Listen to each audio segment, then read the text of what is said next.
মথি লিখিত সুসমাচার বের করব।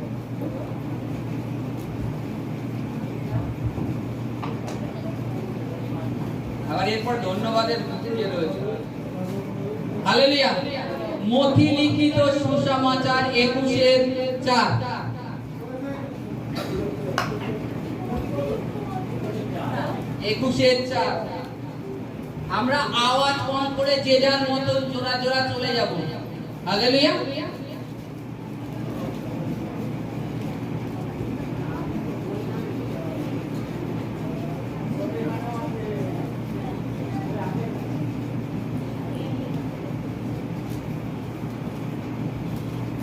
হালেলুয়া।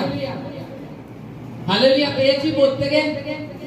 প্রভুর বাক্যে কি বলছে? হালেলুয়া। পড়ছি আমি মথি লিখিত সুসমাচার 21:4 থেকে। এইরূপ ঘটিল যেন ভাববাদী দ্বারা কথিত এই বাক্য পূর্ণ হয়। তোমরা তোমার সিয়ন কন্যাকে বলো, দেখো তোমার রাজা তোমার কাছে আসিতেছেন, তিনি মৃদুশীল, গর্দভের উপরে উপবিষ্ট এবং শাবক গর্দভের বৎসের উপরে উপবিষ্ট। পরে ওই শিষ্যগণ গিয়া যিশুর আজ্ঞা অনুসরণে কর্ম করিলেন, গর্দভটি ও শাবকটিকে আনিলেন এবং তাহাদের উপরে আপনাদের বস্ত্র পাতিয়া দিলেন, আর তিনি তাহাদের উপরে বসিলেন। আর ভিড়ের মধ্যে অধিকাংশ লোক আপন আপন বস্ত্র পথে পাতিয়া দিল এবং অন্য লোক গাছের ডাল কাটিয়া পথে ছড়াইয়া দিল। আর যে সকল লোক তাহার অগ্রে পশ্চাৎ যাইতেছিল তাহারা চেঁচাইয়া বলিতে লাগিল, হোসান্না দাউদ সন্তান, ধন্য যিনি প্রভুর নামে আসিয়াছেন, ঊর্ধ্বলোকে হোসান্না। হালেলুয়া। হালেলুয়া। কি হয়েছে এখানে দেখি? প্রভুর বিষয় অলরেডি আগে ভবিষ্যৎবাণী ছিল যে স্বয়ং সৃষ্টিকর্তা প্রভু এই পৃথিবীতে আসবেন। প্রভু এই পৃথিবীতে আসবেন, তিনি কেমন হবেন, তার চরিত্রের বিষয় অলরেডি ভবিষ্যৎবক্তা সকরীয় ভবিষ্যৎবাণী করেছিলেন। সেই সকরীয় 9:9 লেখা আছে যে প্রভু আসবেন, যিনি ঈশ্বর আসবেন, তার কি চিহ্ন হবে। সেই চিহ্ন দেখে তোমরা বুঝবে, হ্যাঁ, সেই সৃষ্টিকর্তা প্রভু এই পৃথিবীতে এসেছে। তার চিহ্ন অলরেডি সকরীয় ভাববাদী তার প্রভু যিশুর আসার আগে 2000 থেকে 3000 বছর আগে তিনি ভবিষ্যৎবাণী করে রেখে দিয়েছিলেন। পবিত্র শাস্ত্রে সকরীয় ভাববাদী অলরেডি ভবিষ্যৎবাণী করেছিলেন। আর সেই সময় সকলে প্রার্থনার জন্য, উপাসনার জন্য কম বেশি সকলে প্রভুর প্রাঙ্গণে উপস্থিত হতো। তারা বাক্য সম্বন্ধে জানত, তার কেমন হবে সেই চিহ্ন প্রভু মানে সকরীয় ভাববাদী বলে দিয়েছিলেন। সেই ভাববাদী যে সকরীয় বলেছিলেন তারই দেখবো সকরীয় অধ্যায় 9:9। পুরানো নিয়ম, ছোট বাইবেলে নেই। সকরীয় 9:9 যে মানে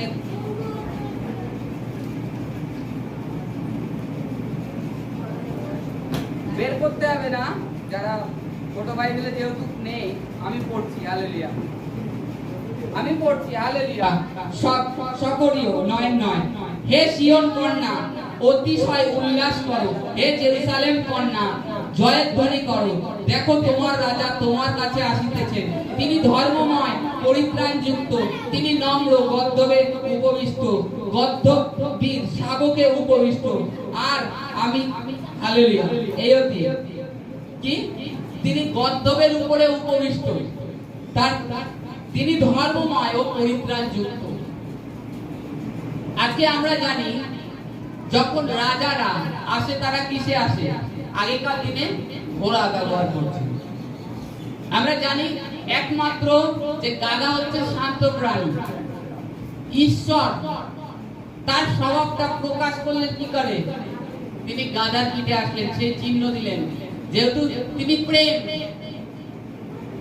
তিনি ধর্মময়, তিনি পাপ ক্ষমাকারী ঈশ্বর, এই কারণে তিনি গাধাটাকে বেছে নিলেন।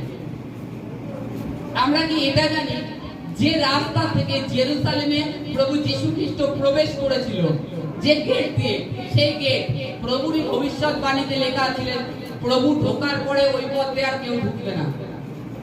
সেই পথ আজ মানে প্রভু যিশুর কত 50 না 60 বছর পরে রোমান সম্রাটরা সেই গেটটাকে বন্ধ করে দিল। সেই গেট পুরো বন্ধ করে দিয়েছে। ওই গেট থেকে কেউ জেরুসালেমে প্রবেশ করে না, কারণ অলরেডি রাজা প্রবেশ করে গেছেন, আর কেউ প্রবেশ করবেন না। আবার তিনি যখন পুনরায় আসবেন তখন তো ওইভাবে আসবে না, তিনি ওইটাকে পুরো ভেঙে ঘুরিয়ে আনবেন। সেই গেটটাকে বন্ধ করে দেওয়া। আর এই সকরীয় ভাববাদী অলরেডি প্রভুর আগমনের 2000 কি 3000 বছর আগে তিনি ভবিষ্যৎবাণী করে রেখেছিলেন যে প্রভু যিনি ঈশ্বর আসবেন এই পৃথিবীতে, তার চিহ্ন তোমরা এই দেখবে। তিনি গাধার উপরে আসবেন, তিনি নম্র, তিনি কোনো কলহ করবেন না, চিল্লামিল্লি করবেন না, কিংবা কারোর উপরে কর্তৃত্ব করবেন না, তার চিহ্ন হবে। তাই বলছে এখানে, তোমরা সিয়ন কন্যাকে বলো, দেখো তোমার রাজা তোমার কাছে আসছে। তোমার রাজা মানে আমাদের রাজা আমাদের কাছে আসছে। তিনি মৃদুশীল ও গর্দবের উপরে উপবিষ্ট।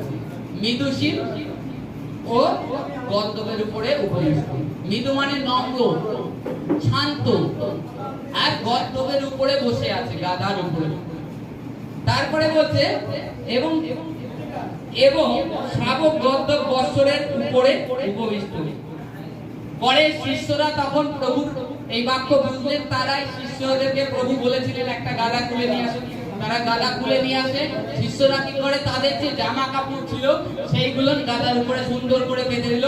প্রভু তার উপরে বসলেন।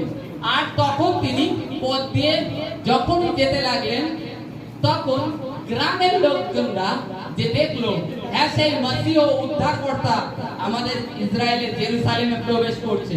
কারণ তারা শাস্ত্র পাঠ করত, এই সকরীয় পুস্তক তারা পড়েছিল যে যে রাজা আসবে তার এই চিহ্ন।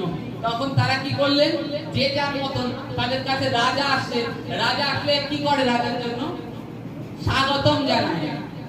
স্বাগতম জানানোর জন্য কিছু তো প্রয়োজন হয়, তখন তাদের কাছে কিছুই নেই। তারা কি করলেন, যে যার মতো যে গাছের ডাল পেলেন কেটে নিয়ে আসলেন, খেজুর গাছের ডাল, যে ডাল পেলেন কেটে নিয়ে এসে সেই পথে বিছিয়ে দিলেন। রাজা আসে, রাজা খালি রাস্তায় যাবে, তার স্বাগতমের জন্য কি করা যায়, তখন ওই ডাল পাতা কেটে পথে বিছিয়ে দিলেন। তার উপর দিয়ে প্রভু হেঁটে গেলেন। তার উপর থেকে তিনি হেঁটে গেলেন। আজকে প্রভু এসেছেন কেন, আমাদের জন্য। আর সেই চিহ্ন আজকের দিনটাতে প্রভু 2000 বছর আগে পূর্ণ করে গেছে। তিনি কিন্তু আর ওইরূপ গাধার পিঠে আসবেন না। এবার তিনি যখন আসবেন, তিনি ঘোড়ার পিঠে, সাদা ঘোড়ার পিঠে, সাদা বস্ত্র পরিহিত তিনি আসবেন, মেঘ যোগে আকাশেতে। তিনি আর সেই রূপ আসবেন না, তখন তার রাজার দেশ থাকবে। তিনি আর তখন আর সেই ওনার যে স্বভাবে পৃথিবীতে মানুষকে উদ্ধারের জন্য এসেছিলেন সেভাবে আসবেন না, অন্যভাবে আসবেন। আজকে এই দিনটা প্রভুর উদ্দেশ্যে আমরা স্মরণ করি, এটাও প্রভুর আজ্ঞার মধ্যে পড়ে। Hallelujah, hallelujah, hallelujah.